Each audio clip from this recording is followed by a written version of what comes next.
It's just different. Yeah.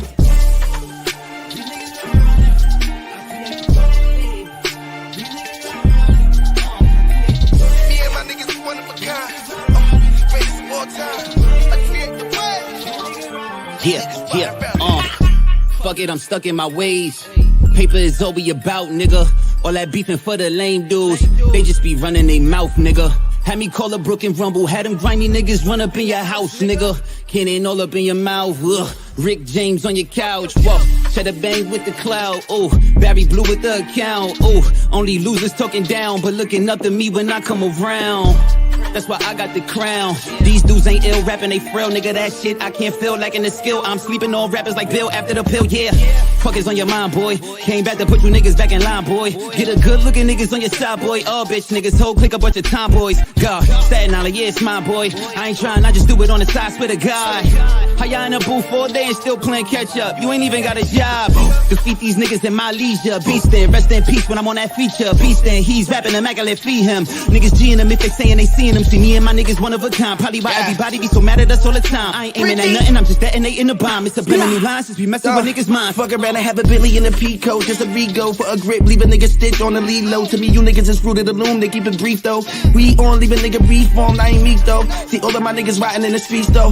None of us ain't doing Willie. Started on you like a hilly. I'm up in the semi, no bluff. It'll lift a nigga up. Try to tell the niggas that I be the one with the wave. Got a little shorty with the pose. In the stage, all my niggas black and with the white. A bunch of renegades. You ain't with the action on my life. You niggas just a rage. You ain't gotta act on with the shits, nigga. Messing with the flow, cause about how I flip, niggas. Stepping up the medication, get a dish, nigga. Barry with the bat, just hit me when you need a hit, nigga. Known fact, I'ma knock it out the park. CVS is lighting up the dog, you don't wanna see the spark. Pop a nigga, let us see the twirl. You can have the Allen, nigga, I'ma need the word. Known fact, I'ma knock it out the park. CVS is lighting up the dog, you don't wanna see the spark. Still gon' do it, give a fuck about who do it first. You can have the Allen, I'ma need the universe. I create the way. These niggas riding around it. I create the way. These niggas riding around it. I create the way. These niggas riding around it.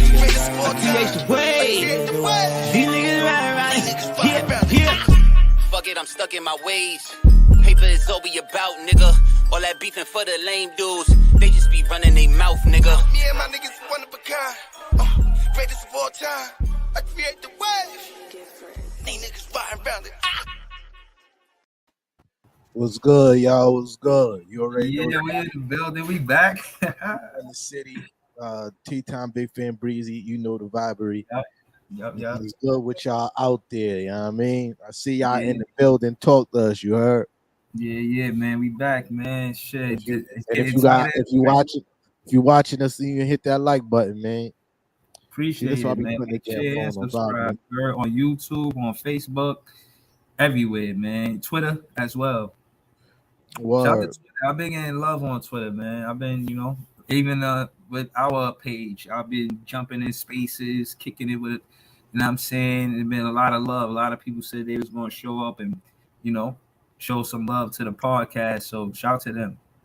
Or, shout out to everybody on it. Yeah, Twitter's been popping. I'm getting a lot of love on Twitter too. Shout out to my guy Fraz Taz in the building. You feel me? You already know the vibery teams, Knicks and Ish. You already know. You know what I mean? You know what I mean? You feel me? So yeah, we here. Another week down. Few more, 10 more games left, or a little bit below 10 games left in the season. Yeah, I mean. So what's up? What you trying to talk about, Playboy? I mean, we could we could go off from where we was last week. Last week we said what we said last week. Last week we said what was it? Friday. So we won that game that Friday. We won the Utah Jazz game, but we lost the Grizzly game, and the next game we got is tomorrow. So we were before we got here tonight, we were what? We won one.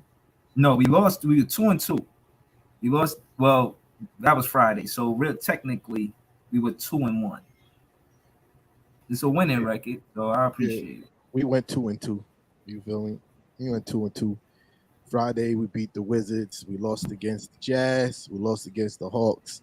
And then we beat the Hornets Wednesday. And we got a game tonight against the Miami Heat. So we went 2-2 last week. You know what I mean? But it is what it is. Yeah. I mean, so from last week to this week, what I will say about the schedule is We got a chance, and to be honest, realistic, I think we got a chance at the 5th seed. The fourth seed, I think we out because there's a 4-game gap between the Bulls and the Celtics, and the Celtics is 46 wins and the Bulls is 42. And the only reason why I say that is because the Bulls haven't been winning in their last 10. They 3-7, and they lost their last 2. Same as the Cavs, they 5-5, and they lost their last 2. And it's real tight, in my opinion. Pause, I guess. Between 5 and 8, and it's the same between 1 and 4. But I don't see us getting to that 4th seed at all. But I think it's possible that we get to the 5th seed. I mean, mathematically it is. You feel me? Mathematically, it is possible. Yeah, we got Kyrie Irving now. Yeah. I mean, y'all lost with Kyrie against to the Grizzlies, and they didn't even have Ja Morant. So, respectfully to the Grizzlies, they're 15-2 without Ja Morant.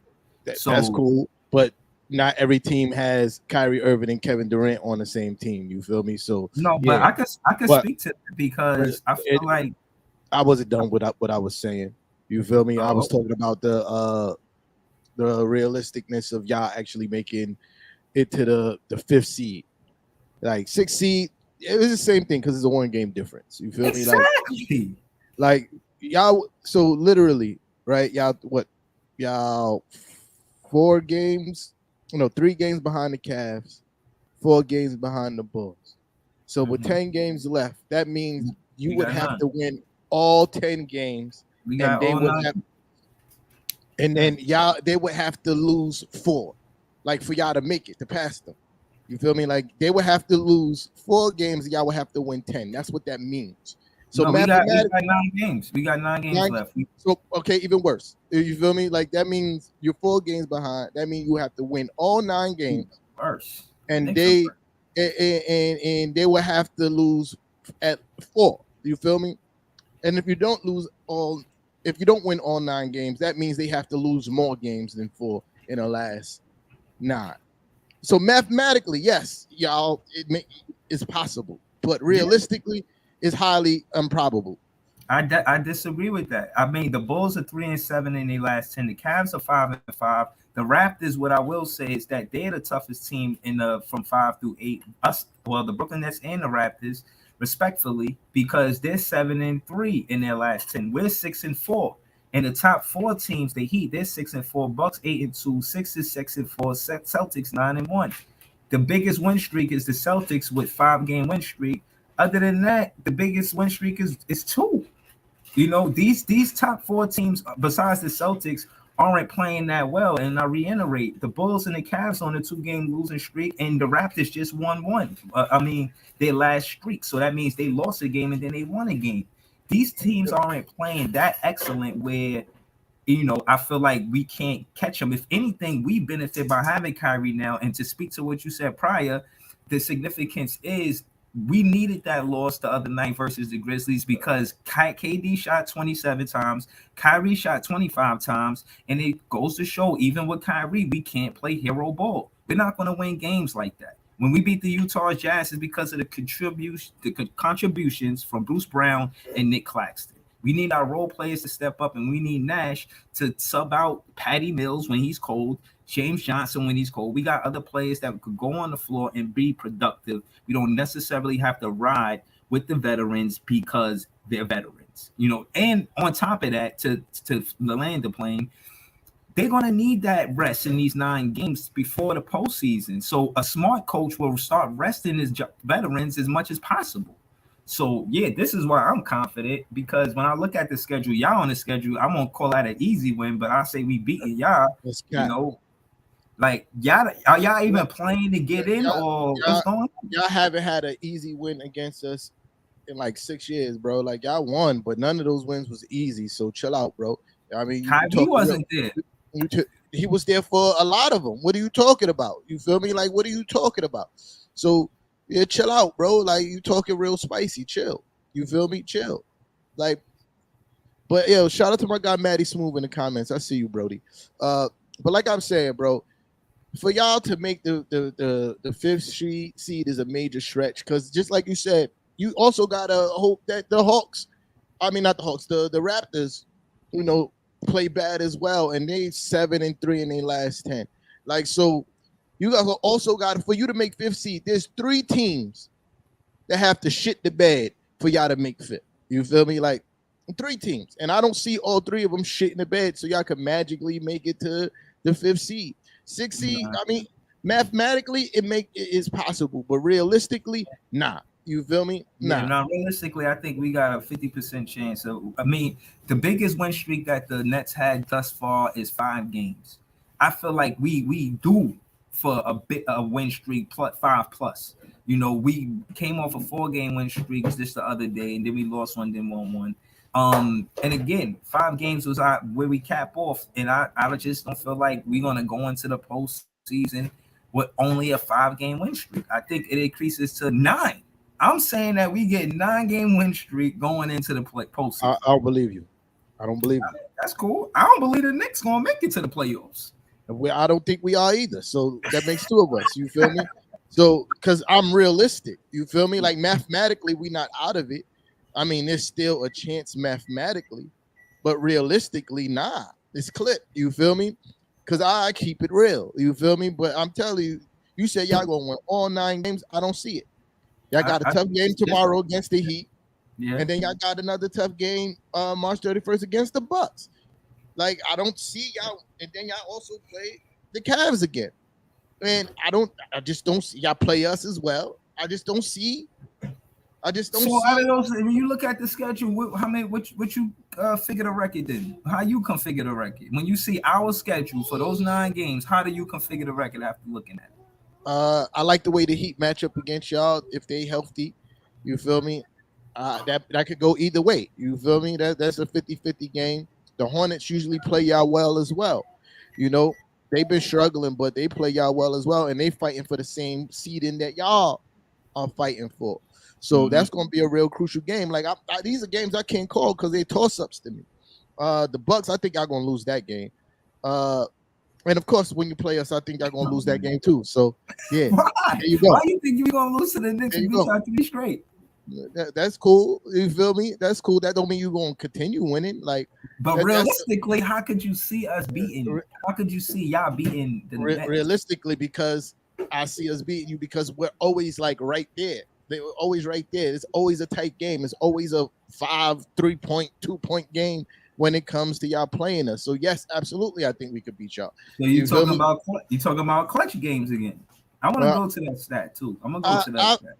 You can call it whatever you want to call it. You ask me why I think we could beat y'all. I say it's because we always right there. You feel me? It's always a 1 or 2 play difference that makes up the game, and that's why I think we could beat y'all. We usually make a crucial mistake down the stretch. You feel me? And that usually determines the game. So yeah, that's why I think we could beat y'all because we always in these games. I hear you. Yeah, I will. In clutch games, we're 20-17. Looking at it now, in clutch games, the Knicks are 14-24. Like you said, down the stretch, y'all make crucial mistakes, and it shows in the clutch games. That being said, I feel like we play with a sense of urgency, and again, losing the last game shows that we have to rotate the ball. And when we got low assists, like last game, we had 19 assists. We lost that game as we should have because there was no ball rotation, and that was partly because Steph Curry wasn't there. Again, I would like to see Steve Nash implement Cam Thomas at the point guard if Steph Curry not going to be there because 19 assists ain't going to be no playoff team. No, we need more assists. And when we were winning on that streak I mentioned, we were 25 plus north of assists. We was like at a high clip of when we were rotating the ball and winning at the same time. So, you know, we just have to keep that going. And to be honest with our defense got to be better. You know what I'm saying? We give up a lot of points in certain quarters sometimes, and some quarters our defense is better than others. But again, I do feel like we win this, man, because all right, the Heat, it was a close one last time we played, right? Before we get into the hypotheticals, I'm gonna just go through the week and say what I like, right? Friday we played the Trailblazers, tight game, but I like what I see all through the game. We had pretty much we scored a lot of points that game. We had 128, but to add to my point, we had 24 assists. We almost lost that game. You know what I'm saying? 24 assists and under, those be the tight games for us. When we got 25 assists or more, we win those games. And to add to that, we had 21 turnovers. So 24 assists, 21 turnovers. You know what I mean? It's really too close for comfort. And to add to that, they took 96 shots. We took 77. That's 21 more shots than we took. You know, we're not going to beat playoff teams like that. And I think these 9 games, we get ready for being more efficient because there's less room for error when you enter the postseason. And again, man, with this 2-1 record, I feel like the Jazz, we did well, exceptionally well. Nick Claxton got 27 minutes and outplayed Rudy Gobert, and that did a lot for his confidence. And going forward, I think he's going to be essential in the playoffs. Cam Thomas seemed like he's getting a little more healthier. We should see him being more productive pretty soon. And Bruce Brown, he's like our unsung hero, man. He's been getting busy. You know, I hear a lot of Knicks fans be speaking on his name like they don't know how to put respect on it. But he got one of the best defenses on the perimeter in New York City. He's one of the best defenders in NYC when it comes to defense. Shout out to Bruce Brown. But yeah, that's how I feel like. To land this plane, I feel like when we play Miami tomorrow, we got a chance. They beat us by 1 last game, and I just think we're gonna beat them. Like this, I feel like a must win, and I feel like that energy of the urgency is going to drive us to win again. That's how I feel for the next game, and it's a back-to-back for them. They play y'all tonight, and then they play us. So if y'all take them the distance and make it a tight game, they're gonna be. You know, hopefully y'all beat them up, tire them out, and when we play them, we just, you know what I mean, get them up out of here, get them up and get them out of New York City and Brooklyn with 2 losses. That's my plan. But hopefully, we don't know if y'all gonna win. Hopefully, y'all don't get smacked. Even if y'all do get smacked, even if y'all do lose, don't get smacked. Like, compete with them, please. Bro, we compete every night. You feel me? We compete every night. What's y'all record with the Miami Heat? What's y'all split? I don't even know. Because I wasn't prepared for that stat. I didn't think that mattered to me. But we compete every night. You feel me? RJ Barrett usually give Jimmy buckets the work. You feel me? On a continuous basis. Every game they play, RJ Barrett give Jimmy buckets. You feel me? So I'm not worried about us competing. The last game against the Hornets, I like what I saw from the young guys. You know, they need to tighten up on the defense. We did benefit a lot from, you know, the Hornets just missing a lot of shots. But offensively, I saw a lot of things that I liked. I like the ball movement. I like the way Obi was actually cutting to the basket and using his skill set to his advantage. You feel me? RJ was more effective, more efficient than he has been in the last few games. Like the game before, he had 30 points, but he was hella inefficient. I think he was like 8 for like 20 something, or I can't remember the number, but he had 30 points. And he was 11 for 17 from the free throw line that game before the last. And the last game on Wednesday, he tightened all that up. You feel me? Pause. Okay. So I just want to see more than that. I don't know if I didn't get the injury report for today. I'm not sure if Julius Randle is playing or he's still sitting out. But or Mitchell Robinson. I don't know if either one of those guys are playing or sitting out. So, but I just want to see more play for the young guys. Oh, and shout out to my guy Evan Fournier for breaking the Knicks 3-point record. I seen that. Guys and John Stocks. You know what I mean? Listen. Shout out to that. A lot of Knicks fans complain about Evan Fournier, but offensively, he's been doing his job this year. The offense had his moments. He's been inconsistent, yes, but he's actually been doing exactly what they brought him here for: shoot 3 points. You feel me? And it's proven by him breaking the record. He had a good game last game too. But shout out to Evan for that. You know what I mean? I know a lot of Knicks fans was kind of salty about him passing John Starks because John Starks is, you know, a legend in the Knicks community. You feel me? So, like, it was more about him passing John Starks than the record being broken. You feel me? Right. But I'm happy for him. You feel me? John Starks saw a video. John Starks sent him a little video congratulating Evan Fournier for breaking the record. Evan was like, "Damn, I wish I did it at home." And I feel you, bro, because the Garden would have went crazy. You feel me? The Garden would have definitely went crazy to see him break that record. But Did yeah, y'all win that game when he broke the record? absolutely. All Day in America. We played it was the last game. We played whatchamacallit? Charlotte. Yeah, we played Charlotte. He broke the record in Charlotte. Even though I wish he could have did it at home. It's always best when you break a record at home, but he broke a record nonetheless. You feel me? And you still think Patty Mills is a better signing than Evan Fournier? Because it's like you really don't have no stats to back that fact right now. If Patty Mills got paid $78 million, then I'll be like, hell no. You know, we paid him $2 million, and he did what you got to realize. The reason why I always consider Patty Mills a good signing, even though he's been a cold Patty thus from the All-Star break, which is true. I'm not even trying to come up here and debate that. Is because we only paid him $2 million, and he did way more than was expected with Joe Harris being injured, and just the weight he carried is not why he signed up to be a Brooklyn Net. So is Evan Fournier a better signing? I would say it's debatable now. But when I was saying that, it was definitely true that Patty was outplaying Evan. Now, not so much. And when I looked at Patty Mills as a recent, you know, he even fell from the grace of the three-pointers made this season. You know, he was on his way. He broke a record. He broke Joe Harris' record, but he broke Joe Harris' record when he was like in 5th place in the top 5. D'Angelo Russell has the 3-point record for the Brooklyn Nets. And, you know, it'd be nice to see Patty come out this shooting slump. We're going to need him for the postseason.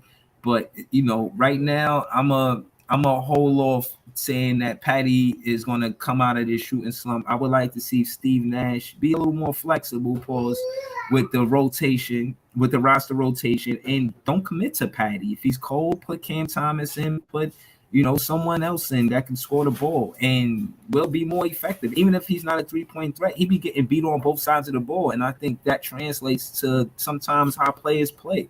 If they cold on offense, then they cold on defense. And I want to see Nash kind of, you know, tell Patty Mills to sit down. You know, sit down, you cold. You know, we'll put somebody else in until, I see different. I'm the coach. I'm telling you to sit down. I want to see Nash do that.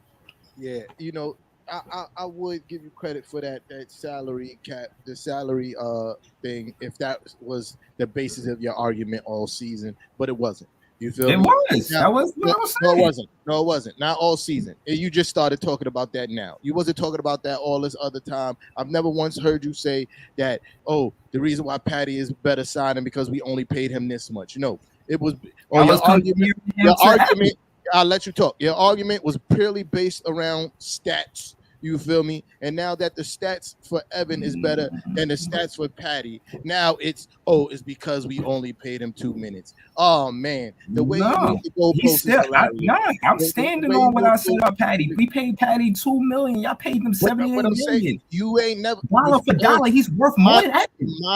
My point is, if you was using that argument all season, yes, I would agree. You feel me? But no, you weren't. You just the one that you just said, like, where are you lost at, bro? Like, bro, what part are you? If you stop trying to talk over me and listen, you can understand what I'm saying. You don't have to ask me what argument that you're talking about. You feel me? You're not about to cook anything because you do too much talking to even understand where the basic argument is. You feel me? Like, the basis of your argument was never focused around how much Patty made.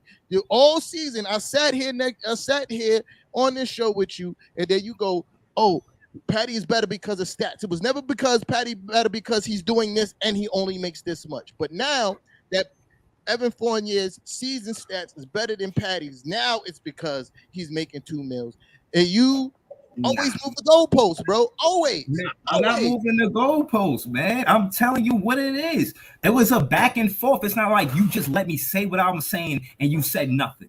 That would be what you're saying. What I'm saying is, when it came down to Patty Mills, he did have a better start than Evan Fournier. That is a fact. I'm not disagreeing with it, and you're discussing it as the season is over. And when it comes down to both ball clubs, Patty Mills Ball Club is doing better than the Knick Ball Club. As a matter of fact, have to do with the comparison of one? I'm gonna tell you. I'm gonna tell you right now. Evan was there to produce offense and help win more games. Y'all lost more games in the 82 game season than a 72 game season with the new pickups with Evan and Kemba. What are you talking about? Evan ain't doing that good. My thing is this with Evan, if he's scoring, but he getting baked on defense. It's not like he's just locked down to the defender like a bullock. And then same as Patty. Same as Patty. Like, same as Patty. That argument is silly. That Evan get cooked on defense, but same does Patty. Patty get cooked on defense too. So you saying the salary cap don't matter? We just talking stats. And if we I didn't say that the salary cap didn't matter. See, this is what I'm saying. But I'm asking. I'm not saying. I'm asking a question. You just said you're saying, but you didn't say. Did you? I'm asking a question. All right, now you asked. I didn't say that. I said you didn't never use that as a basis of your argument why Patty was a better signing. You're using it now because Evan statistically is having a better season so far. Go to the footage. Oh, you did. Anybody who watched this, go to the footage. I don't need to go to the footage because I know you never said that. Bro, my argument was we paid him $2 million. It's never your argument. Y'all paid $10 million. We paid him $10 million. Y'all paid him $78 million. What we paying Patty dollar for dollar is worth more production dollar for dollar than what Evan was doing when I said it back then. Now it's not so true, but dollar for dollar, we ain't paying him $78 million. And on that note, I'm not talking about what you talk about. I'm talking about right now. I'm not talking about the comparison now. Okay, so my point about Evan right now is he ain't doing enough to help y'all win ball games. He might got the John Stark 3-pointer stat. Clap up for him. That's his individual personal stat. But when it come down to winning, you see what happened when y'all played us. He threw that errant pass. Bruce Brown caught the tip. He was part of the reason why y'all lost that game. So my point is Evan helping y'all lose or win? Because he's getting his stats. Is he helping y'all lose or win? You know what's hilarious? When KD was injured, y'all went on 11-game losing streak. Patty was there. He was there a lot of those games with Kyrie, and y'all went on 11-game losing streak with Patty Mills on your team.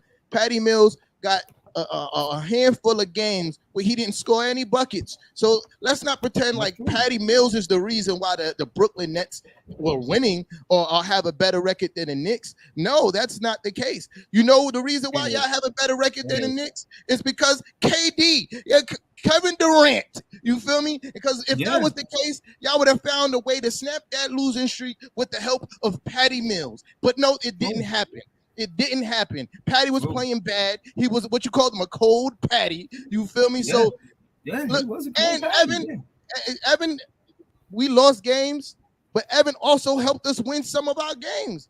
I can remember quite a few games we had 30 points, 44 points. The beginning of the season, we won that game against the Celtics because of who? Evan Fournier. You feel me? Like, it's quite a few games that Evan has stepped up and won us games. We can't blame that we're losing on just Evan. There's a lot of things that went wrong this season while we lost. It's not purely Evan's fault. You feel me? Like, there's a whole team collective. You feel me? But when you compare, like, let's not act like Patty is the reason why the Brooklyn Nets got a better record than the Knicks. That's not the case. You feel me? That's not. He was helping us win before the All-Star. After the All-Star break, he got cold. So case in point is we played more than 41 games before the All-Star break. A lot of the times we were winning games. The Christmas game when KD wasn't there, and it was James Harden and Patty Mills. That was Patty Mills. Again, I'm not going to frown upon what Patty did. In my opinion, some of the bad play is because Steve Nash. You're running him down. Patty Mills is like in his, 12th year. You playing, when I looked at the minutes per player, Patty Mills racked up the most minutes, and he's a veteran. It's no reason why somebody that's known for coming off the bench with the Spurs more so for their whole career should be having the most minutes with the Brooklyn Nets. That's coaching. So again, when you say, I agree with that. When you say, oh, you can't just say the win and loss is only on this one player, that's true. You know, and I vlogged about that. You can ask anybody that pull up that's a Nets fan. I've always said, yo, you can't burn Patty out and expect all this production from Patty when he already took the weight of Kyrie taking 3-pointers. He was taking 3-pointers like he was our 3-point threat because Kyrie wasn't there and Joe Harris wasn't there. And we weren't giving threes to other players for the most part. And when we tried to do that with Cam Thomas, it didn't work because he's not a 3-point shooter.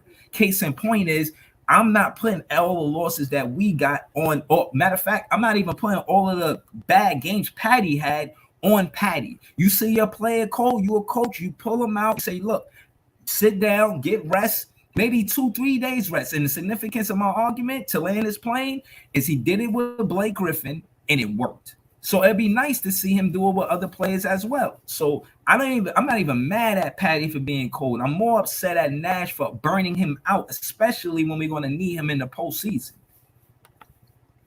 Yeah, listen, man. You tried to blame Evan for not helping us win games, and I said it was more than just Evan, and this is facts. And you just kind of tried to do the same thing with Patty, and that's my point. So when you break it down to stat versus stat, Evan is edging Patty, and that's my point. You feel me? You did all Patty, with the cold streak, Patty Mills got 212 3-pointers. Evan, he just got to where Patty at. He passed Patty. What you talking about? No, he only up by 6 3-pointers. So what? It doesn't matter. He has more than him. Like it don't matter. He has more than him. He's averaging more points a game than Patty. What are you talking about? So what am I talking about? Oh, he went on a cold streak. That's part of the game. What are you talking about? That's part of your play. You feel me? Like, what am I saying? And, my point. Now you're making excuses for Patty. I don't care. If he's on the court, he has to produce. You feel me? He shouldn't have been on the court. That's my point. That's not an excuse. It is an excuse. It is an excuse. Nobody want to hear that he should have been on the court. Nah. So why would I watch you on Kev vlog? Kev complaining, talking about why Tibbs took Obi off of the floor when he just had scored 2 3-pointers, then he made another basket. Why play Randall after that when Obi is playing so good? So case in point is the coach decides who is and who isn't on the floor. So my point is, that's Nash. Nash, you see Patty cold. Why you keep asking him to shoot threes? He's cold. Sit him down, and I put that on Nash. Patty Mills is a veteran. You're burning him out right before the playoffs as if we're not going to need him in the postseason. And again, I like what Patty contributed. Whether he's better than Evan right now is debatable. I'm not just going to go off and say, oh, yeah, no, fuck what you said. I'm not doing that. Patty got cold after the All-Star break. Right now, it's debatable whether or not Patty and Evan is who had the better season. But it ain't no landslide. Evan just outplaying him. I said he's edging him. I said he's edging him. Absolutely. Patty's averaging 12 points a game. Evan is averaging 14. I think Evan have more 30-point games than Patty. Patty ain't dropped 40. Patty ain't dropped 40 this season. No, he ain't need to. Yeah. Patty he dropped 30 something. And that's my point. You feel me? And that's my point. Yeah, that when you talk about how Evan didn't help winning, you feel me, or help us continue winning. And I'm like, well, let's not act like Patty was the reason why the Nets were winning. Like, so the majority of the reason is Kevin Durant. Kevin Durant. Like, let's be clear about that. It's Kevin Durant. Because when Kevin Durant went missing, podcast, call the show, come to the show, bro. When Kevin Durant got hurt, Patty went missing. You feel me? You could have put Patty on a milk carton. You feel me? Patty went missing. Patty definitely was cold, and it would have been nice to see Nash go away from him. A lot of that goes with, people not having to pay so much attention to Kevin Durant. You feel me? Like you're not getting as many wide open looks on the court as you would if Kevin Durant is on the court. Well, if Kyrie Irving's on the court, you get way more. Kevin Durant, Kyrie Irving on the court, you getting way more wide open looks than you are if they're not. You feel me? So yeah. And then somebody asked what number to call up at is at the bottom of the screen. You feel me? Y'all call up in about like 10 minutes. You know what I mean? But yeah. Yeah. Listen, man. Whatever. When I looked at the stat, they said 19 games between Patty and Evan all time is 13-6 Patty. But from this year, we 3-0 versus Patty versus Evan, face to But face, head down. again, that's a horrible comparison because I want to see what happened in those games. like neither one of them are star players. You feel me? Neither one of them are the leaders of their team. So that's a bad comparison. You But feel y'all me? paid him $78 million to do what? Where is he on the leader? He's the lead. Is he not the leader? So where is he on I the think he's like pecking fifth. order? I think he's like. Fifth? You talking about? Oh, you talking about? Oh, I thought you talking about the 3-pointers this season. No. I'm Three-pointers this talking about season, he's fifth the in the pecking NBA. order. I'm talking about the pecking order for leadership on the Knicks. Where does Evan fit in that? Y'all paid him $78 million. So where is he? He's probably like what, third or fourth. Okay. Behind who? Randall. Randall RJ. won over RJ? He's still the leader of this team until different. What you talking about? This man is still averaging 20, 10, and 5. Like His head space be out of the game. Bro. He fucked up in the end of the games. bro. Who's your closer, bro? Who's our closer? We don't have one really because RJ ain't really been closing neither. You feel me? Like RJ ain't been really closing neither. And that's a fact because there's a few games where he hasn't really showed up down the stretch. And I think that's more on the fact that we don't have a point guard than it is the blame on Julius Randle and RJ Barrett. You feel me? And also Tibbs played him too many minutes in too long of stints in games. You feel me? For the fourth quarter, when the intensity is the highest in that last 5 minutes of the game, these guys are already at the 35-minute mark. You feel me? Like they're already at 34 minutes. I just said the same thing about Patty. I just said that. But I'm saying, nobody gives Julius Randle that excuse. Everybody want him kicked out. They saying that he's having a bad year, but they're not using that as an excuse for. Nobody want to hear the fact that I've been trying to say that for forever, and all the feedback I got, you on the court, you got to produce. You feel me? And that's the feedback I just gave you. You on the court, you got to produce. But the fact of the matter is, he plays almost the whole first quarter, if not the whole first quarter. He gets subbed out maybe with like 2 minutes left in the first. He probably get like a 3-4 minute rest in the second. He comes back in. Then he plays the whole entire third. He gets an early rest for like 4 minutes, 3-4 minutes in the fourth, and then 8 minutes left in the game. He plays out the rest of the game, bruh. Like that's ridiculous. When all that's happening and how bad of a season that people were saying Julius Randle is having, he's still averaging over 20 points a game, over 10 rebounds a game, and over 5 assists a game. There's only 2 other people in the NBA that average that, and that's Giannis and the Joker. You feel me? And we talking about this, and we're talking about a man who's struggling. You feel me? Like quote unquote struggling. So that's why I say, y'all, some kind of respect needs to be put on Julius Randle's name because what he's doing, his numbers ain't nothing to sneeze at. Yes, does he make? Yes, does he make a bad mistake here and there in clutch moments? Absolutely. But who doesn't? You feel me? And it's not just him; it's the team. The team don't produce going down in clutch situations, not because of Julius Randle. It's because we have nobody to set up the plays. Like Coach Tommy T, we lost the game against Utah for this reason and this reason mostly, right? Mm-hmm. The Jazz, they took the ball out of Quickly's hands. Quickly was getting whatever the hell he wanted on the court. Mm-hmm. So they subbed back in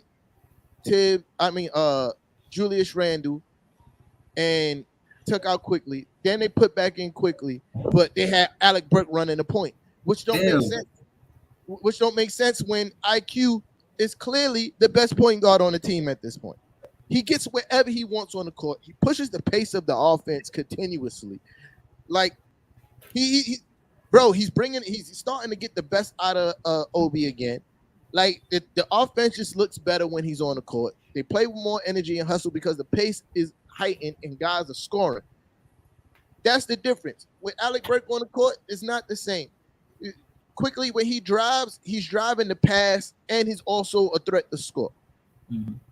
Like he keeps his head up and he keeps his dribble alive. Alec Burke doesn't do that. Alec Burke, Right. he'll drive, he'll stop and try to turn around. If he's defended, then he's stuck. Quickly, he gets in the paint, he do his little dribble, he bring it back out and resets the offense. You feel me? Mhm. That's the biggest difference in this team, and especially in the closing moments, is that we taking the ball out. And he also is willing to tell Julius Randle, nah, get out of here. It's not your time right now. You feel me? Mhm. And make the proper play. There was a play, and I was so proud of Emmanuel Quickly last game. Jericho Sims came to set a screen, a high pick and roll, right? And he directed him to cut. He directed Jericho Sims to cut, and immediately that turned into an alley-oop. You feel me? I said, oh, he saw that. He saw the double team was coming. Yeah. He directed him to cut. Mhm. And we don't have enough of that when it comes to floor generalship from a point guard standpoint. Like we don't. Like RJ Barrett, he can run the ball. But Tibbs don't give a flying cow about G League legend Deuce. No, he's starting to play better too, but he would be much better with more repetitions, absolutely. But he's starting to play better, and he plays great defense. And I saw some of that. He hit like 3-4 threes last game. I was very impressed. I think he's still a little intimidated by the height of the NBA on his drives, because I know he could get to the basket. He's just not attacking the basket when he got the ball. But yeah, but easily Emmanuel Quickly should have been starting at point guard a very long time ago. You feel me? I think y'all lost the season in the off season. Y'all pickups didn't help y'all win games at all. I think we lost the season with stubbornness. I think even with the pickups, even with Kemba not playing as well as he did, there was a point where we could have probably turned things around, and still, if he would have just stopped playing Alec Burke as the one, stop playing Alec Burke as the one in the beginning of games, especially in the fourth quarter, because there's a whole slew of games. We went through like a 10-12 game stretch where we took like double-digit leads in games and lost. You feel me? Like us. Remember y'all was up about 28 points? Yeah, I remember. Yeah. Well, yeah, and I think that's all Tibbs' fault. You feel me? Because that could have easily be switched around by just playing the appropriate players. And he just him being stubborn and you know, Nick's Twitter been saying that he is his loyalty. I just think it's him being stubborn. I think he had it in his mind that his way was going to work, and it never worked. So now he's at a point where he ain't got no choice but to play the kids. Right. And you know, they showed out last game. Right. My thing is with Tibbs, I don't like him because his stubbornness isn't tried and true. You know what I mean? Like, if you a coach like Pat Riley, where you stubborn, but what you did worked. Same thing with Dan Toney. I don't like him last season for us neither, because you're stubborn about taking the 3 ball, but you wasn't winning in Houston like that. Yeah, sure, you make the playoffs, but we got KD and Kyrie. We don't need you to be a coach to tell us to just keep taking threes to make the playoffs. We're going to get to the playoffs anyway. So my thing is, coaching is a good 30 to 40 to 50% of winning basketball. If you don't have good coaching, even if the talent is there, it won't reach its full peak potential if the coaching isn't, if it's subpar. If the coaching is subpar, then it don't matter the talent. I remember Kyrie say, yo, it don't even matter if we got a coach. I could be the coach. And I think he tried to light a fire under Steve Nash to basically say, like, yo, do more, be more animated, more aggressive, slam your clipboard down. You know what I'm saying? Be upset. I seen Spoelstra and Jimmy Butler, they had an outing with Haslam the other day. And when they showed the caption of what the words were saying, one, I seen Spoelstra throw his clipboard down, like, I'm not having this shit. Two, at the post-game interview, Spoelstra spoke to it as in, like, yo, you know, we a ball club that was losing, and now, you know, we weren't happy about it. So that's what you've seen. You've seen us not happy about losing. And I respect that. You know, get animated, ruffle some feathers. You know what I'm saying? Here's the double standard. And this is why I'm tight, right? Because Julius Randle throws a temper tantrum at the end of the game. Oh, he got mental issues. Why it couldn't be that he's passionate about winning and he's losing? The management. And I'm like, yo, I don't want a player, especially somebody who's supposed to be the leader of my team, happy about losing. You feel me? I see somebody on Twitter go, oh, he need to take a page from Kemba Walker book. No, I don't want nobody on the court smiling while we're losing. You feel me? Like, yes, I want him angry that we lost the game that we should have won. It might not come out the way that you like it, but at the end of the day, that shows passion for the game, that he's still committed to wanting to win. Like, if he was checked out, there would be no that. There would be no him arguing with referees. And when he spoke about the last incident about with Rudy Gobert, he said it wasn't even about Rudy. He was arguing with the ref. Right. But I feel like with Randall, he loses cool. And I remember when he played us one game, he had caught a crucial tech. As a matter of fact, Evan Fournier's 3-pointer would have tied the game if y'all didn't get that tech. So case in point, for you to consider him the leader, those meltdowns can't happen. Fuck that. Palmer language, trying to get those sponsors. Bro, listen, you man, cannot do that if you want to have winning basketball. You got guys like it's so many star players I've seen get techs in crucial moments, bro. Like this is not an anomaly. It's not an anomaly. I've seen Kobe get techs in crucial moments in games. I have. Absolutely, but you putting Kobe in the same conversation with Randall, like Kobe. I'm talking about being text. You talking about text? I'm not talking about gameplay, bro. Like, don't try to twist my words, fam. You feel me? I'm talking about text. I've seen Kobe get a tech in crucial situations. I've seen LeBron get a tech in crucial situations. Like, I'm saying that this not an anomaly, bro. Like, and we're making it as if Julius Randle being passionate about losing is the reason why we're losing. Like, and then they go, oh, he got kicked out of the game during the Suns. He should have kept his cool. This man pushed him in the back. Like, what are you talking about? Markieff Morris hasn't played another game this season because he got pushed in the back by Jokic. Respectfully. Like, so what do you mean he's not supposed to react to another grown man shoving him in the back? He's supposed to just walk away. Oh, no, stand up for yourself. Nah, some of that rightfully so. I respect it. And when, you know, the initial reaction, he just pushed him back and he was walking away, and then the young boy walked up, and you don't even know what was said to him in that moment. Like, it's so easy for people who's not there and can't hear what's being said to be like, oh, he should just walk away. But everybody has a breaking point. There's certain things, and I like to think I keep my cool more now in my older age versus when I was younger. But there's certain things that'll make me snap as well. You feel me? We don't know what that Cam Johnson kid said to Julius Randle when they was face to face. Remember, La La tastes like Honey Nut Cheerios. Yeah. And you saw the way that turned out for Carmelo. You don't know what that young man said to Julius Randle in that moment to make him snap like that. You feel me? Like, I don't. We always. Yo, the number is at the bottom of the screen, bro. It's literally scrolling across the bottom of the screen. I'm saying, I feel you on that. I'm not saying all of it is. We need those lights to go up. Yeah, if you like something, hit that like button, man. I mean, y'all do like it, right? Ain't nobody making excuses. Y'all just finding the reason to exercise y'all frustrations out on Julius Randle. I ain't got no frustrations. I'm talking to the comment. You feel me? She said stop making excuses. Ain't nobody making excuses. Y'all just finding reasons to exercise your frustrations for the season on Julius Randle when there's so many other reasons why we're losing. Like the fact that Kemba Walker did not do anything that he was supposed to do coming here. The fact that not only Julius Randle was struggling offensively in the beginning of the season, RJ Barrett was struggling offensively. Fournier was struggling offensively. Burks was struggling offensively. Quickly was struggling offensively. Obi was struggling offensively.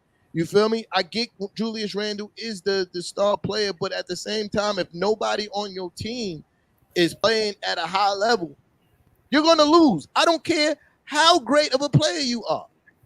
Shout out to Monique. She a Nets fan. She said, that's why she ain't talking crazy. She said, I don't have no frustrations with him. She said Kemba didn't get the minutes. This is why I know you don't watch New York Knicks basketball. Kemba got a lot of minutes, bro. Way more than he should have got. Like this is what I'm saying. Y'all Net fans don't talk to me about Knicks basketball because Kemba Walker got a shit ton of minutes. I put the losing season, not making the playoffs on I won't say 100% Tibbs, but 95% on Tibbs. Because he was the one talking that it's two ways. Let me break it down. He the one talking that 20, 30, 40 game, you are who you are shit. But you are who you are after 20, 30, 40 games. You the most stubborn one. You don't have a winning recipe where you could say, yo, this is what I did on the Bulls. And you thought you had a winning recipe, but your winning recipe was Derrick Rose. It's when he went down, we see what happened with the Rose effect. And I said that. The Rose effect hurt y'all more than anything because he's the floor general for Tibbs. And quickly can't do what Rose do, but he's good. He's good enough to get the job done. And then Deuce. If you play quickly and Deuce, y'all reckon it wouldn't look like that. Y'all played Burks. And Burks was a bad signing too. Y'all should have cut him too. No, cut him. He's being played out of position. You feel me? Now that he's playing more of his natural that's role, on Tibbs again. You seeing him like when you watch what I say, I always say I like Burks and I like he's great at what he does, coming off the bench and getting you buckets. But when you task him to play outside of his skill set, is going to affect his offensive game, and it's literally has done that. Alec Burks, now that quickly he's been taking more of the offensive, the point guard duties, and so has RJ Barrett. You're starting to see Alec Burks starting to score again. Like he's starting to score better. He's like, I think in like the last 10 games, he's averaging like 14, 15 points a game. You feel me? And that's where we was expecting him to be. It was a good sign, and he's just playing out of position. And, I think Immanuel Quickley, even when he was shooting bad, was still running the offense really good. You feel me? And Tibbs wasn't giving him the opportunity to run the offense. And that was the problem. He's scared. He just started playing Jericho Sims. Like, just started playing him. And my problem with Tibbs is, again, in my mind, I never doubted y'all from what y'all did last season. So I'm always projecting y'all at the 3 to 4, 5th seed, right? Because that was y'all bet or whatever, right? So I'm like, how far are they fall from grace? Really far from 3 to 5. And I'm asking why. And it's because Nerlens Noel ain't like that. He ain't built like that where he's just some incredible defender. Maybe he was in his heyday, but Jericho Sims could have took his minutes earlier in the season. First of all, Noel barely played this season. So this is why I know you don't watch New York Knicks basketball. Jericho Sims could have took Taj Gibson minutes. Now you're on the right track. Minutes, and Mitch Robinson minutes. Not because Mitch Robinson not a good player, but because he gained that weight last season and he can't go up and down the floor for extra minutes the same way he might have without that extra weight. And I feel like it's that and the fact that he missed most of the year last year, so his conditioning was off, and he was in a boot, so he couldn't run while he was, rehabbing. So it's those two things: the fact that he wasn't able to play ball and he was in a boot. The fact that he was out for most of the year and he was in a boot and couldn't condition. So it took him a long time to get his conditioning right. But I've been saying that for the longest. Taj Gibson is good in spot minutes in a pinch, right? You need him because you got injuries. You're going against a small lineup. Taj can give you a nice little 5-minute burst of some high quality play. And then you get back to whoever else that you have on the team. And that's another reason why we lost against us. No. What you call? I forgot what team that he was playing in the fourth, and we took the L. I think it wasn't the Jazz. Who was it? Man, hold on a second. Was it the Jazz? It was the Hawks. He played a lot of he played a lot of the fourth quarter. You feel me? Like, and it didn't make sense. It didn't make sense to me that he was playing. Like down the stretch. That pissed me off. Like, he didn't need those minutes. Jericho Sims definitely needed those minutes. And Jericho Sims still has some things to work out because he in the words of my man Walt Clyde Frazier, he's a neophyte. You know what I mean? Yeah, so he still got a lot of things to work out, especially on the defensive end. Learning when to fall back on the pick and roll, when to step up. So you saying Jericho Sims is more athletic, more rebounds than anything? He got to develop his game. Oh, absolutely. Than anything. Absolutely, but he still does a great job. Like he's never in the wrong place. It's just the decision making when he's at that spot. Okay. Bro, Fraz, the number is literally at the scrolling across the bottom of the screen, bro. Like it's literally 982-2962, man. That's the number, man. Literally, it's scrolling across the bottom of the screen. Hold on, I want to say y'all ain't got no love for Tea Time. Y'all ain't got no love for Big Fan Breezy. Y'all ain't got no love for Big Fan Breezy. I see 10 viewers, only 2 likes. Y'all ain't got y'all ain't got no love. Y'all got to hit them likes up, man. Y'all gotta hit them likes up, man. But yo, the number is scrolling across the bottom of the screen. I got my phone sitting right here, open and waiting for the call ups. You heard? But shout out to everybody in the chat already, man. I appreciate that. You know what I'm saying? Y'all in here doing y'all thing. I see y'all. I see Jay. I see Angelo Blue. I see Fries Tax. He's still in the building for sure. Yeah. Maddie, you shout out Maddie already. Shout out to Monique Hewitt. Alex. Shout out to Alex as well. And you know, where's Kev at? Oh, shout out to Barry. Shout out to Barry. Yeah, my fault. I didn't tell Kev we was going early. I forgot.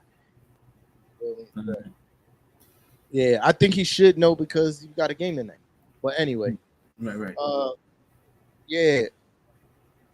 So I don't man, get this off my screen, man. Shout out to Tyrone P. Purdy. He said Brooklyn all day. Listen, man, what you talking about? What you talking about? Yeah. I mean, we in here. Thank you, Alex. I appreciate you.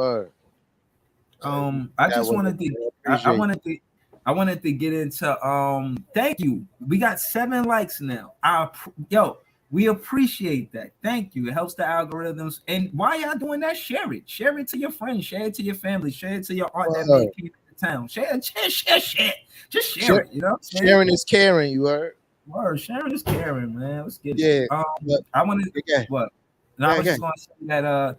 Listen, Kyrie. First and foremost, Kyrie Free Irving. Free to play home games, which is essential and big for the Brooklyn Nets. And I'm happy. You know, I'm not gonna go in a whole, like T-Time would say, soliloquy about the whole mandate and all that. I'll skip that. I'll say a little bit. What I will say is this: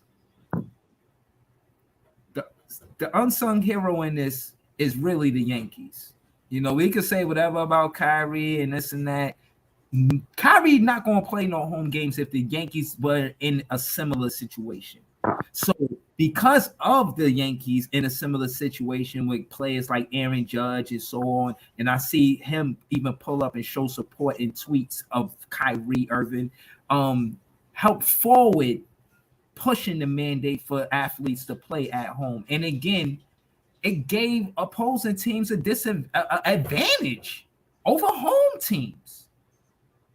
You let unvaccinated players from other away teams play, but not home team. So yes, the mayor had to correct that. It was essential that he did it, and I think it's going to make us a better ball club. To be specific, I'll land the plane after this.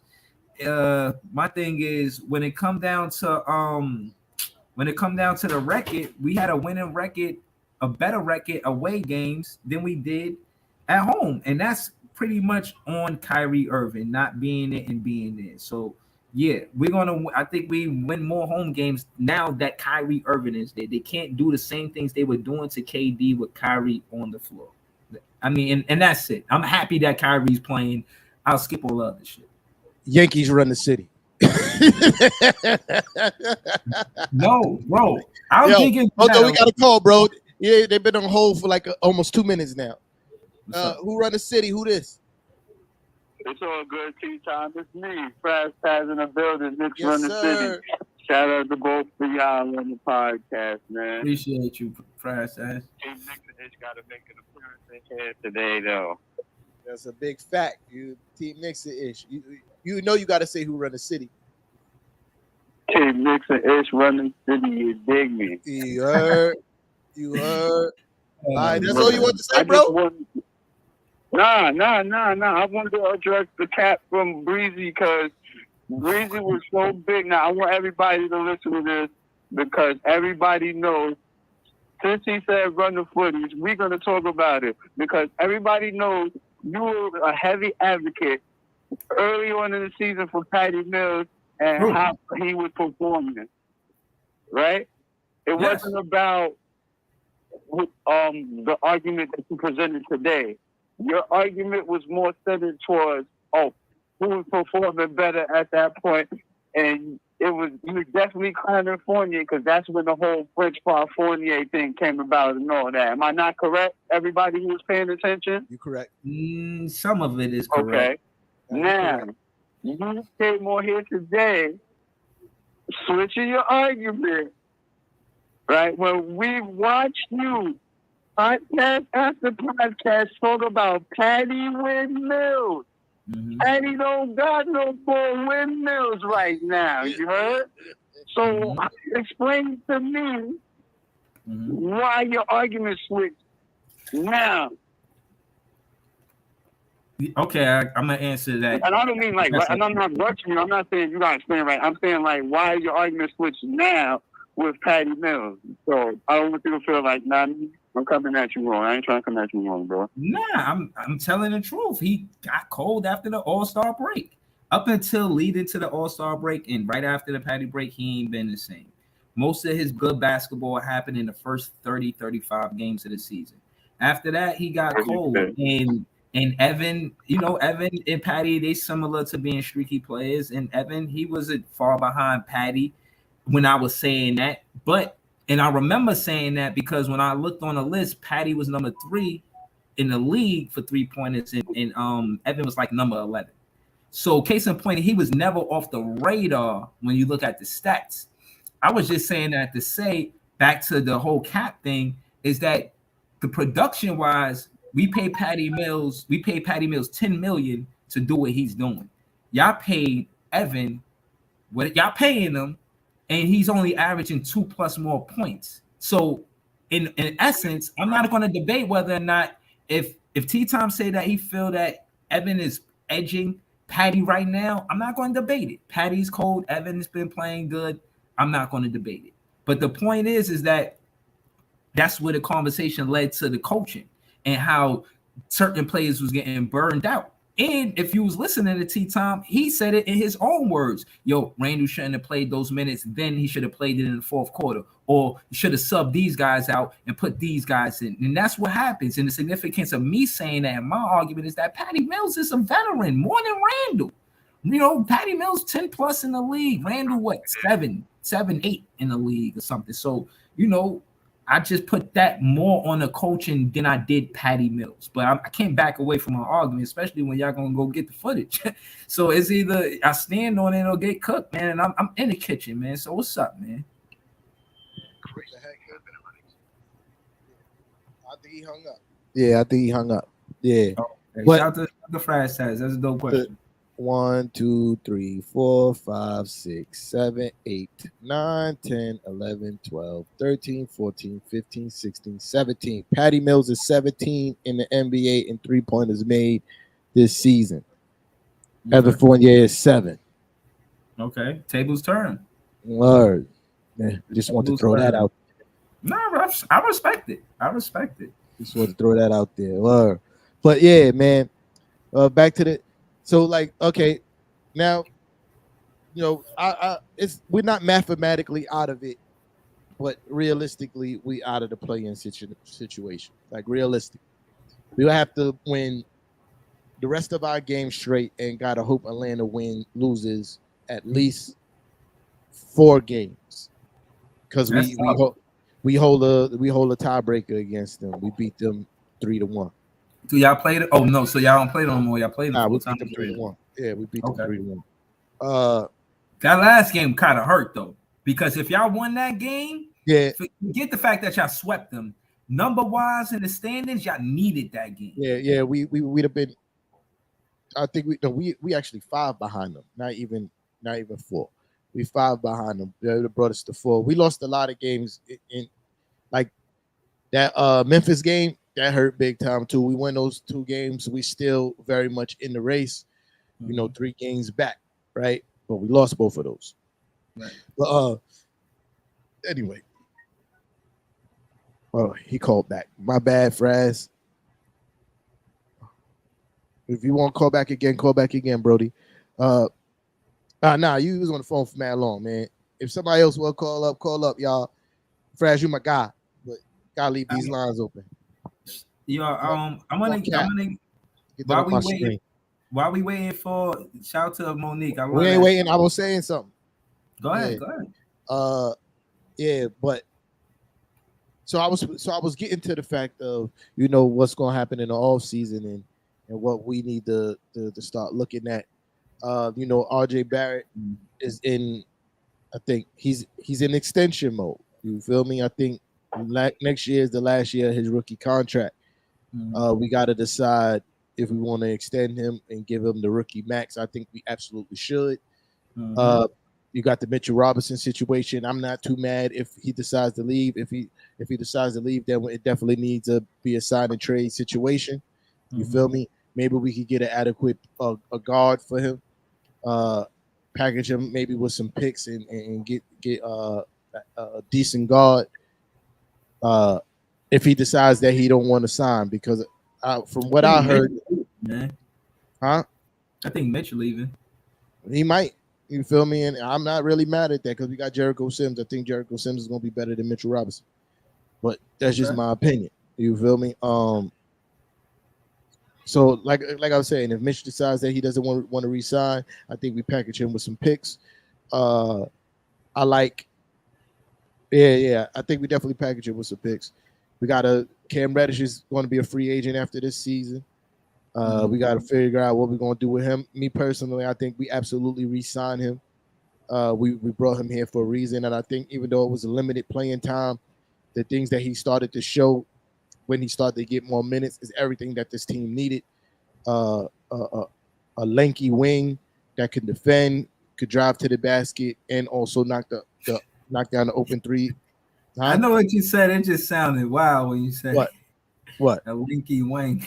Yeah, it was either that or saying long pause, and I wasn't trying to do that. You feel me? So lanky, yeah. That could, like I said, lanky wing that could defend, drive to the basket, and shoot, knock down the open 3-pointer when called upon. You feel me? And he's young, and he got a lot of upside. So I'll absolutely, re-sign him. And he's not going to cost a whole bunch of money because he hasn't really produced in the NBA yet. Like he really doesn't have that large of a resume to command big bucks, but he got high potential. So we might get away from getting him for like $10 million a year. You feel me? Like maybe for like 3 years, second year option. You feel me? Like 3 years, third year option or some shit like that. Let me land this plane because we got another call. And who else? Yeah, those, and we really did have to figure out this point guard situation. But yeah, who run the city? Who this? Brooklyn run the city. You already know that. Yeah, that's Cap. But what's good, bro? That's Cap. We y'all ain't beat us in a long time. If it's a city thing. Yeah, it's still Cap. Y'all don't run nothing but your mouths. But go ahead. Oh man. I just called to say, first of all, y'all switching up the time. I ain't even know, but y'all gotta let people know that. Nah, because we'll do better with that. We'll do better with that. The Knicks play at 8, so we going early. Bet. Anytime one of the teams play, we go on early. Yeah, the Knicks or the Nets play at our normal time. We usually go on early. Got you. I know now. But I was just calling in to say what up, y'all, and let y'all know that Brooklyn run the city as usual. Yep. Y'all keep doing y'all. I'm watching y'all on the TV right now. Not me. Y'all shout out to you for having us on the TV. Yo, Jay. Yo, appreciate you, man. I blocked you all my lives, but you got access now. I unblocked you if I got off the live. Yo, I didn't know you blocked me, but I was like, damn, why you kicked me out? I just was in there asking questions. No. You know why? Because you don't show up like that. You feel me? Like I be doing mad lives when we lose. I got kicked off too, Jay. I do mad lives when we win and we lose. You don't never pull up. But the one day that y'all win and we lose, you pull up to talk crazy. Oh, nah, you got to go. Yo, bro, dead ass. I'm gonna keep it a stack with you. I didn't get a chance to watch the Knicks game, and I just wanted to know what happened. I saw you was on, so I'm like, you the number one authority for the Knicks. Let me see what happened. Nah, and then you got it. I remember those comments. You started talking crazy, and I was like, I warned you too. I'm like, yo, I said, yo, listen, bro, like, chill out, because you don't be here like that. So you had to get booted. You feel me? I never mind getting booted from some Knicks shit. That shit is horrible. So I would rather not be there anyway. But my show is the best show around. What you talking about? No, you got the best Knicks show. I ain't mad at that. But it's the best show for the worst team. So what can you do? That's even more cap. You heard? But appreciate you for calling up. Yeah, you already know, man. Y'all do y'all thing. I'm gonna keep watching. I appreciate you, bro. I appreciate you, Jay. All right. Shout out to Jay, man. Me and Jay got kicked off at Tea Time. You got kicked out for a different reason. You was disrespectful. Yeah, I wasn't disrespectful, man. You got. I was talking about this with Sino Lab the other day because he was part of the reason why there was this misunderstanding. He was the one. Sino Lab was like, "Yo." Oh, he's saying what up though. He's saying what up. He's saying what's good. He was saying, I was saying something to you. He was like, yo, cook him. So I started cooking. And what I realized was that was the first time you or Kev pulled up on an admin situation. You didn't start cooking. You started yelling over me. That's not cooking. Did you hear what I was saying? Because I wasn't yelling at you. I wasn't yelling at you. You were yelling over me. I said the Knicks. You were yelling over me, and then was asking me questions. As soon as I tried to answer it, you would start yelling again. You feel me? That's not cooking. That's not cooking. I'm not feeling welcome on Knicks ish anymore. No, you're not. You're not welcome. You don't have to worry about feeling welcome. I'm telling you, you're not welcome. You're not. This is why you're not.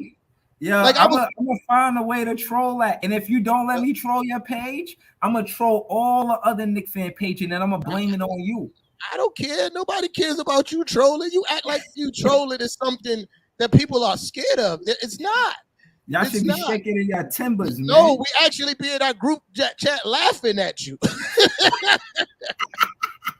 Yeah, I'm telling you, I'm a fucking Knicks fan, bro. Ain't nobody worried about you. You feel me? Yo. The fans on my page go at it with any Knicks fans on your page or any Twitter on anything. So shout to Sino Lab, shout to Ty West, shout to all of the fans that get gritty because we run the city.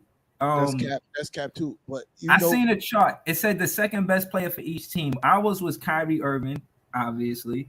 So Kyrie's Irving is second, and then the first is KD. Simple. Yeah. On y'all's, it said that RJ Barrett was the second best player. True or false? I said that. I just said that earlier. You asked who was the leader of the team. I said Julius Randle. You feel me? Like RJ Barrett still has some maturing to do as far as his game goes, right? Like he's doing good, but there's still a lot of deficiencies. You feel me? Like he still has a lot of growing in his game. Like people don't want to. People don't want to realize because they're so angry that the season is not going well, how much Julius Randle still does on the basketball court, even when he's not scoring. The attention that he draws, even when he's not scoring, still helps a lot of people in their offense. You feel me? The problem is that him, like a lot of other people on the team, are being used wrong and asked to do things that their skill set is not really set for. Julius Randle is not a point forward. He's not. You feel me? And if he was being used in his proper role, which is more of a slashing, pick and roll, pick and pop guy, you will see way more efficiency coming from Julius Randle. You feel me? And this is a fact. You look at how he plays when Derrick Rose is on the court. You feel me? He let Derrick Rose run the offense. He's not doing the point forward thing, and he was effective, especially down the stretch last year, because he didn't have to do that much thinking. You feel me? Like Derrick Rose did all the thinking, he did some of the scoring. You feel me? Like, and you start to see the same thing. You start to see bruh, you talk about, yo, he talk about the Knicks been through a lot of things since Reggie. What have y'all ever did successfully ever? Like nothing. Nothing. Stop talking shit. Nothing. Like trying These to Knicks troll. is Nothing. don't try to troll. Like how long ago was y'all in the finals? Like, come on, like when like y'all haven't done nothing since. Y'all, like, come on, y'all been in the same shit heap that the Knicks been in over the last 20 years. Chill out. Nah, we brought life back to the city, man. Look, we gonna like, all right. So what I will say is this, right? And this is a testimony to what I was saying prior. Y'all missed the playoffs 8 straight seasons. Y'all made it last year. Now y'all about to miss it this year. This is what I'm saying. The Brooklyn Nets is going to trend winning from now on. You know, KD even had a quote at a post-game interview like, yo, even if we don't get it this year, I'm going to be back next year. I'm committed. Committed to winning with the Brooklyn Nets. He's already setting y'all up for y'all not winning this year. No. I'm not saying that. I'm saying I'm not saying you, Kevin Durant is. He's telling y'all it might not happen this year. Nah, I like what he did with the Nets fans. I like how he spoke to the fans in a nutshell, say, yo, you know, and I think that was a cleanup act after James Harden left. You know, James Harden, rightfully so, is considered a superstar. He came, did what he did, and he left us. You know what I'm saying? And it's like, as fans, you wonder, like, oh shit, with KD, Kyrie, everybody always concerned about what's going to happen in the offseason. And as a matter of fact, me being this intensive to basketball now, I focus on the offseason too. The offseason is interesting. It always is. You know what I mean?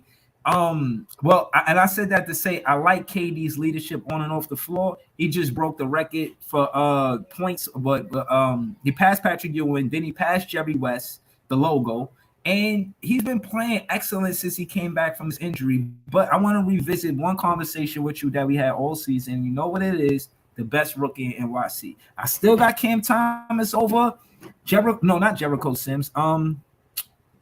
Grimes over Grimes. I got him over Grimes. Not to say Quentin is a bad player, but he missed a lot of games due to injury. I'm not sure how many, but he missed a few. He missed a few, like almost 2. I would say 10 plus. 2.5 weeks.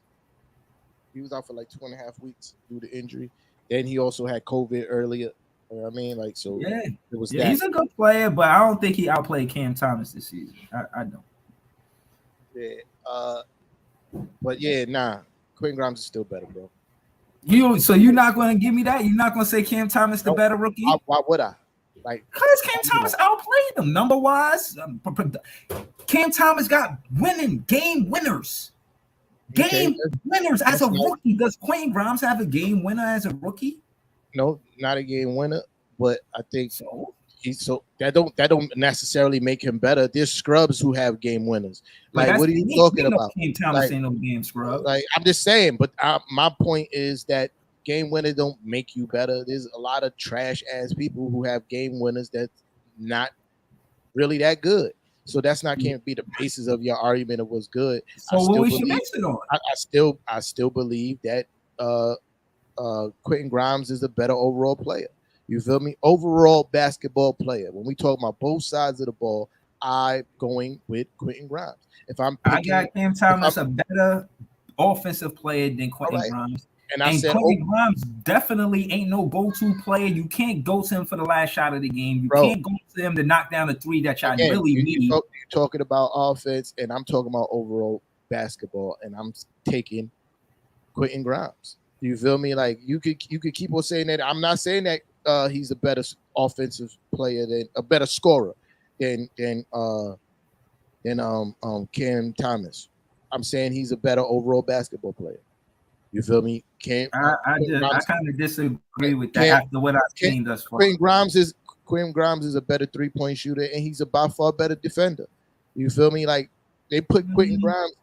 I would say that, but Grimes hit a in his face. Like Quentin Grimes. If you ask Cam Thomas to take that same shot 100 times, he's gonna make it once. You feel me? Like once out of 100. You feel me? But anyway, so back what I was saying, Quentin Grimes is a better shooter and by far a better defender. You feel me? It's not even close. Quentin Grimes get tasked with guarding the best wing offensive player every time he steps on the court. Like, what are you talking about? They don't do that with Cam Thomas. They don't do that. Because we got Bruce Brown. They don't do that with him. They're like, You know, because he it's a can't. science. Even if Bruce Brown wasn't playing, he would not be tasked with the best defensive player. They will find somebody else because he's not like that on defense. That's At not all. his role. That's not his game.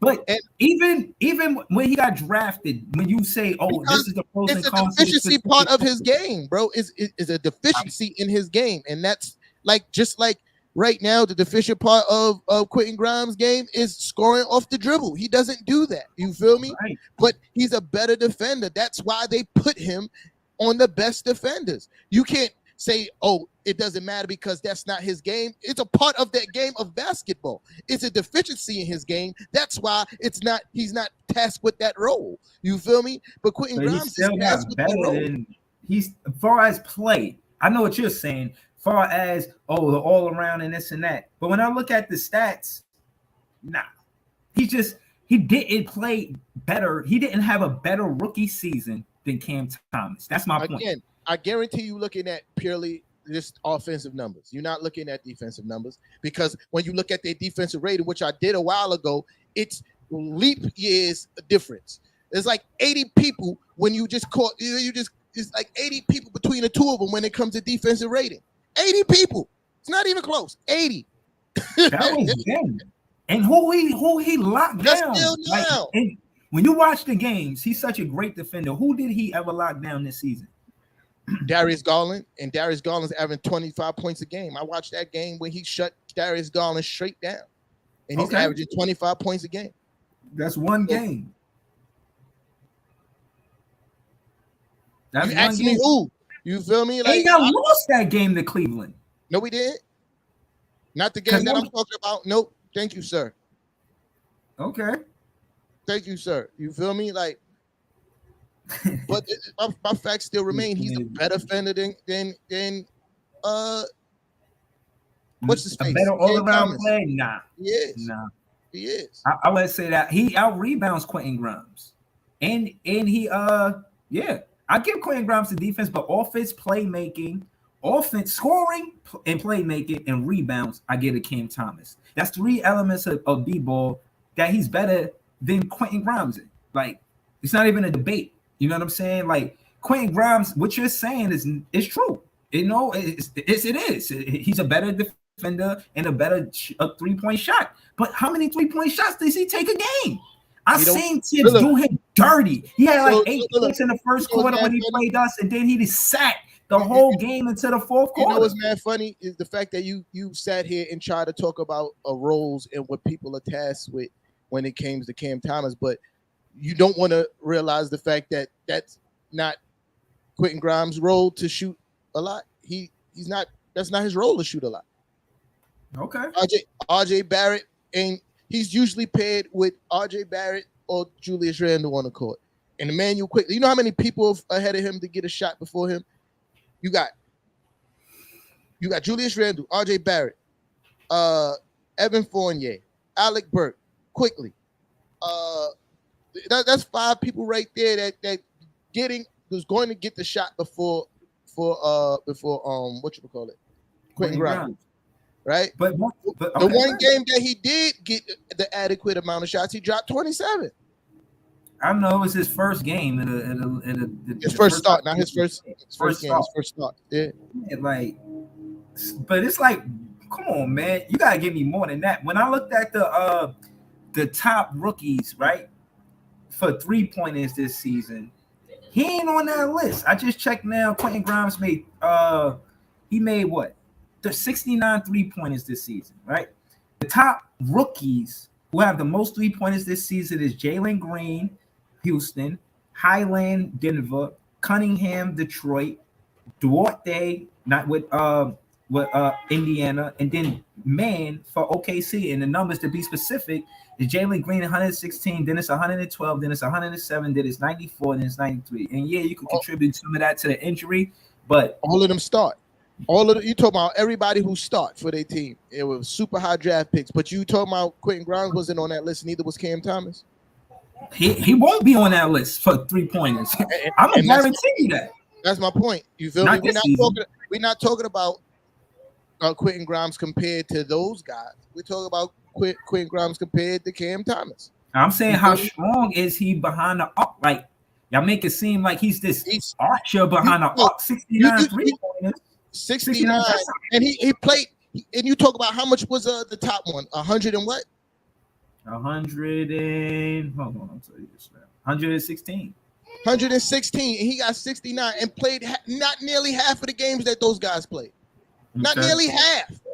Jalen Green started almost every game this season and get big minutes.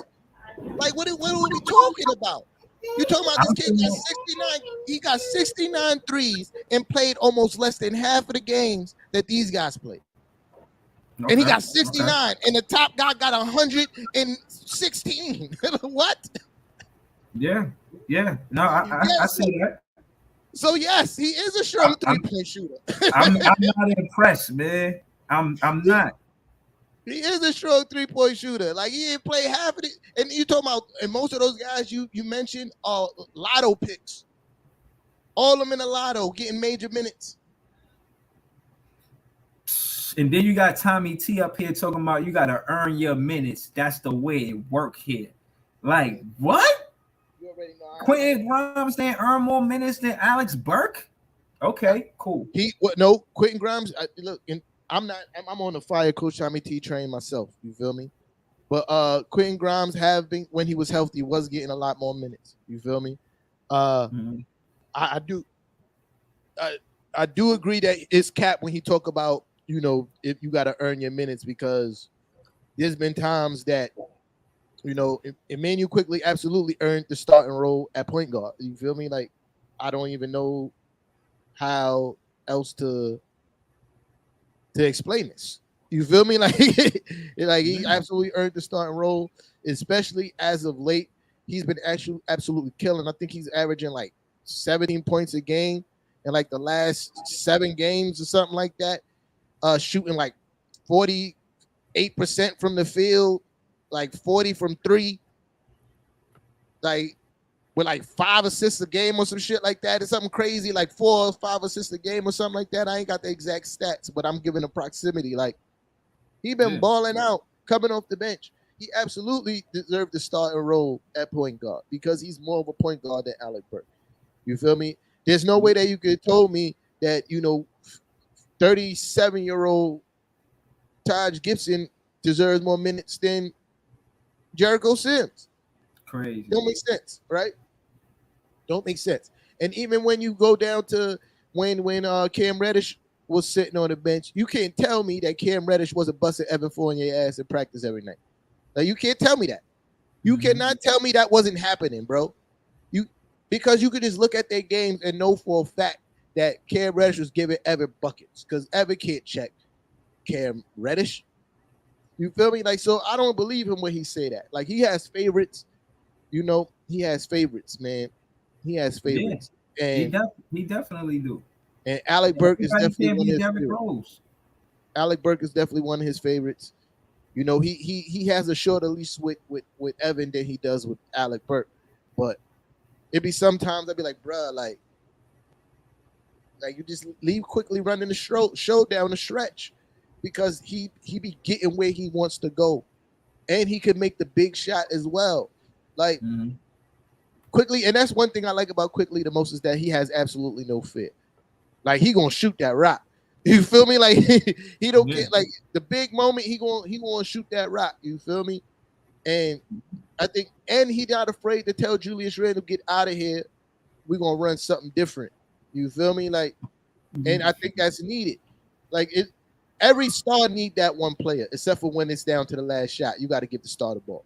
You feel me? Like when it's down to the last shot, you got to give your best player the ball to make the shot. But if the game is still close and you in winning time and more options are available, you need a guard that's going to look at your star player and be like, nah, chill. We're going to run something else. And if you're available and open, we're going to get you the rock. And that doesn't happen enough. Because when Burks is running point, he just put his head down and charge to the rim and try to draw a foul or chuck the ball up at the rim, which is absolutely ridiculous. And he does it in the most crucial moments of the game. And it never works out the way that we want. Hmm. Because what he has to realize too, sometimes in those late parts of the game, the referee gonna hold a whistle because they know how crucial some of these calls are. So you might get I'm gonna add to that too. you might get a ticky-tack call, but sometimes you might not because the ref don't want to make the wrong call. So you can't depend on the ref to bail you out when you charging with your head down, bro. Like you just can't do it. And Alec Burke does that a lot when he's in charge of the offense in the fourth quarter. I'm done. Mm-hmm. Well, to add to that, ever since the postseason last season with the Bucks and that physical play with KD with the Bucks, I kind of wanted to see who was nice without going to the free throw line, right? And I got this stat right here. They show the NBA most points per game, but without free throws. You got LeBron James at 1 with 25. You got Kyrie with 24 at 2. You got KD with 23 at number 3. No Knicks is on here, but I'll go through the list for conversation's sake. Dennis Doncic with 22 points, Mitchell with 22 points, Morant with 22 points, Booker with 21, Booker, Young, Tatum, and Giannis all with 21 points. These are NBA basketball players that know how to score the ball without getting fouled. Also, I wanted to say about Cam Thomas, I had seen this Brooklyn Net rookie diary that they just talk about the rookies, kind of like a little, talking about them, like a bio or whatever, right? A video. And everybody's consistent with saying that Cam confidence is through the roof. Like he's one of the most confident rookies they ever seen. And I heard him in post-game interviews and he talked like it. And it's good to see that in a rookie, especially when he's around players like Kyrie and KD. And this is the significance of me saying that he's going to be a successful basketball player in this league, for years to come, because he got mentorship and he's young and he's coming in on a championship contending team with a role to play to help us win. With all of these things aligned, I see nothing but a beautiful future for Cam Thomas as an NBA basketball player. And I like it. I like what I see, and I like how we implemented him into the offense, and we took him away from the 3-ball. And we could do more, which I'll talk about on the Nets at Night podcast. But for argument's sake, I just wanted to say I seen somebody say something about Reggie Miller earlier, and KD right behind him in points. Reggie Miller is 21st all time in points with 25,279. KD is number 22 right now with 25,000 plus. These 9 games, he's going to get that. He's going to get to 21 for sure. Again, to land this plane, because I know it's getting late, I want to say that Nash, to me, I'm going to be honest with you, man. Nash, he's like, he have his good nights and then sometimes he don't. And shit, I remember we was talking about who was the better coach, Steve Nash or Tommy T. They both suck. Dude, doesn't matter. At this point, doesn't fucking matter. They both suck. What I will say is, Steve Nash, we expected him to kind of do what he's doing. You know what I mean? But we want him to tighten up a little bit, show some more assertiveness, show more initiative, and play a little, or coach a little more. Be a little more adamant. You know what I'm saying? Give a little more energy to the coaching. And if you're mad at something, tell them referees you mad. Don't never let them referees walk past and you just sitting there with your arms crossed. Let them have it. Watch the NFL coaches and how you talk to them referees. It could do you some good. So shout out to Steve Nash.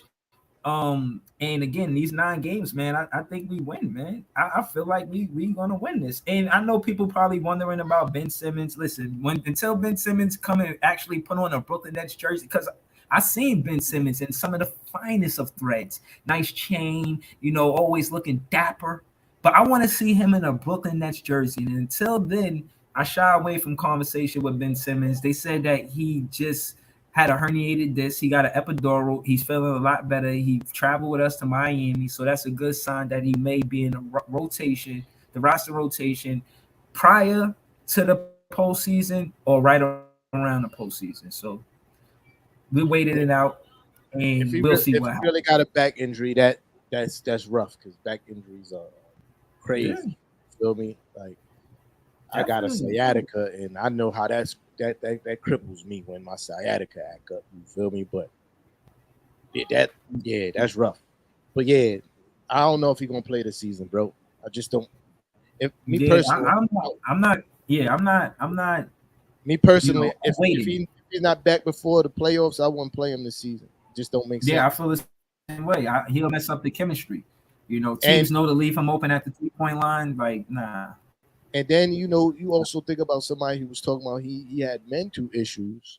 You know, you don't want to put him back into that high pressure atmosphere immediately. You feel me? Like right. Your first game back is do or die situations, bro. Like, I don't think that if everything he's saying is true, if he really did have mental issues and all that other stuff, I don't know if that's the best situation to bring him back is the playoffs. I don't know. But that's just I totally agree with that. I don't want to see him back. What I will see is Kyrie is back on Sunday, and so much so that the NBA moved the Jazz and Maverick game. Say, get out of here. The Brooklyn Nets is going to play Miami. Not Miami. Whoever we going to play on Sunday, Charlotte. We going to play Charlotte. And, nobody wanted to see the Jazz and Maverick play anyway. Like, who would have watched that game? I wouldn't watch that game. If I'm going through my league pass and I see that game is on, even if it's the only game on, I'm changing. I'm not watching it. And I love basketball. I'm not watching that game, bro. So it does make sense for the NBA to be like, yeah, this makes more sense. Yeah, this makes more sense. But I always been in support of Kyrie Irving playing home games because I'm not vaccinated myself. You know what I mean? But I was always in support of that. Now the mayor just got to get on, getting everybody being able to work. You feel me? Because that's pretty much what it comes down to. Kyrie's able to work. You feel me? And if he's able to work, everybody else should be able to work. And I'm just gonna leave it there. You know what I mean? But shout out to Kyrie being able to play home games. Yeah, he's been averaging like 38 points since these last recent few games. I know y'all seen the 50 piece. The 60 piece. Shout to Kyrie. He broke the Nets record for the most points scored prior held by Deron Williams with 58 points. He scored 60 points, and it was beautiful to watch. You know what I'm saying? If you've seen it, then you know. And yeah, man, I really feel like Kyrie gives us a better chance to have a 9-0. I wouldn't come up here and cap and say we would be 9-0 if Kyrie wasn't there. If Kyrie wasn't there, I would say that we would win the games with Kyrie there, just confident wise, and we probably go 6-3. That would be the best, I would say. I would say that we could get the 9-0 win streak, to land the plane. I would say that, yeah, we need that. And one more thing, I want to say that Day'Ron Sharpe had 30 points and 22 boards on the Westchester Knicks. If he could do that to the Westchester Knicks, he could do that to the New York Knicks. If you're not going to play Day'Ron Sharpe, no other game, play him versus the Knicks on Wednesday, April 6th. We got it marked on our calendar. Every Nets fan know when that game is. We ready for it. No cap.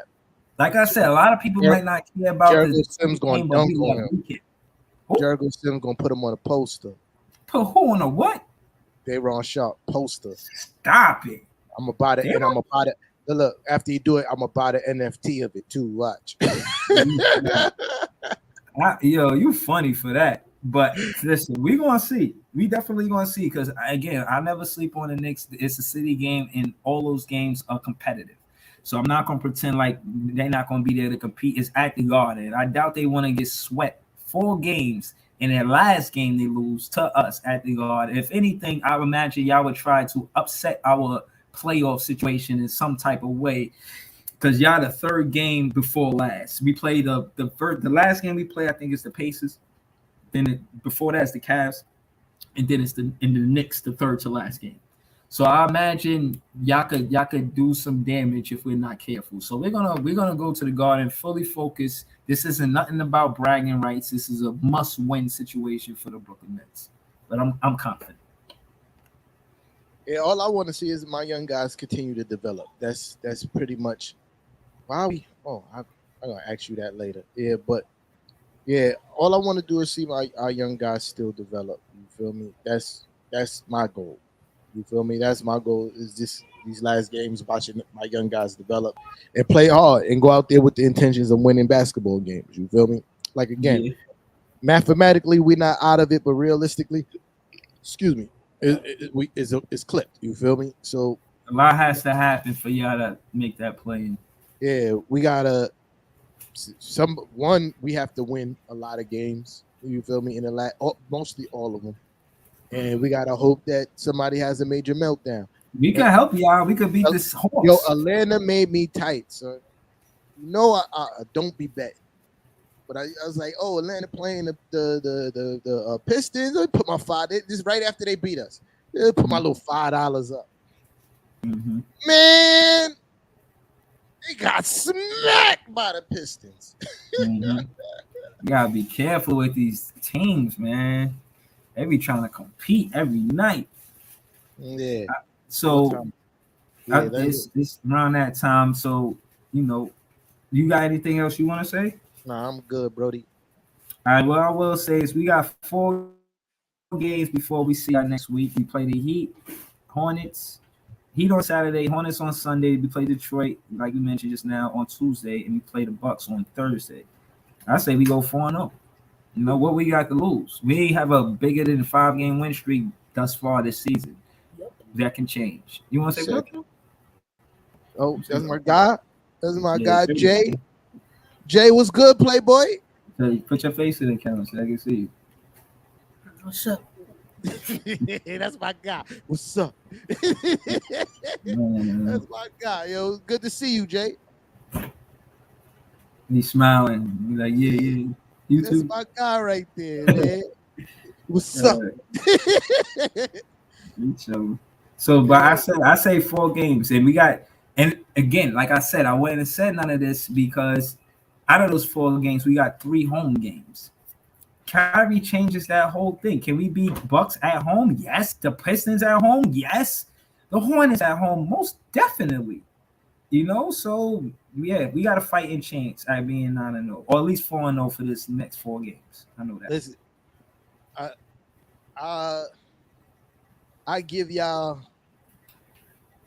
Oh man, 3-1. Who we lose to in your opinion? I'm not going to give you a specific one because to me all those games are 50-50, but I think what y'all going to lose one of those games. The Heat, the Hornets, and the Bucks. Those are the games. One of those games y'all going to lose. I don't know which one, but one of those games y'all going to lose. No, I think we went all 4. What about your team? What y'all? What games y'all play until next week? We play the Heat tonight. Okay. Hold on. We play the Heat tonight. We play the Pistons on Sunday. We play the Bulls on Monday. Charlotte on Wednesday.